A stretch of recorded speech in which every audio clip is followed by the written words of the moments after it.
Hej, velkommen til. Nu vil jeg vise jer, hvordan I åbner vores glasampuller med forskellige serum. Den her, jeg har i hånden her, den er, jeg skal lige have det ind i billedet her, den er blå, kan I se, og det er ren hyaluron syre, der er her i, altså det er ren fugt, og sådan noget fugt vil I finde i alle fugtighedscremer.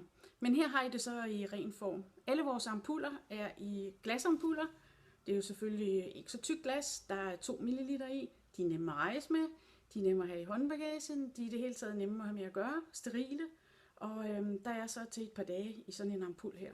I kan se, der er en lille perforering her i kanten, så I kan vælge at tage en Kleenex. Så det jeg gør, det er, at jeg lægger pegefingrene mod hinanden, og så åbner jeg nemt og enkelt ampullen. Her er ampullen, og så lægger jeg Kleenex omkring, og så gør vi sådan her, og så er toppen knækket af. Hvis du vil have endnu mere glæde ud af dine ampuller, så kan du bruge en dermaroller. Det er jeg pjattet med. Den her er 0,5, som jeg bruger i ansigtet. 4 gange den vej og 4 gange den vej. Omkring øjenomgivelserne har jeg en med 0,25 ml eller 0,25 mm i nålene, fordi at huden er tyndere omkring øjnene her. Så der kører jeg også her vandret, og så kører jeg lodret, og så putter jeg øjencreme på bagefter.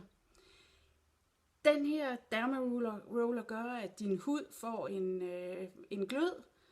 Man kan se, at huden arbejder, og som vi også ved, hvis vi bruger vores krop, så bliver den også pænere, hvis vi sætter gang i hudcellerne. Så det kan vi også gøre med den her ampul i ansigtet. Men held og lykke med at prøve, og vi har flere forskellige slags. Kig inde på webshoppen, og hvis der er spørgsmål, så ringer I selvfølgelig bare.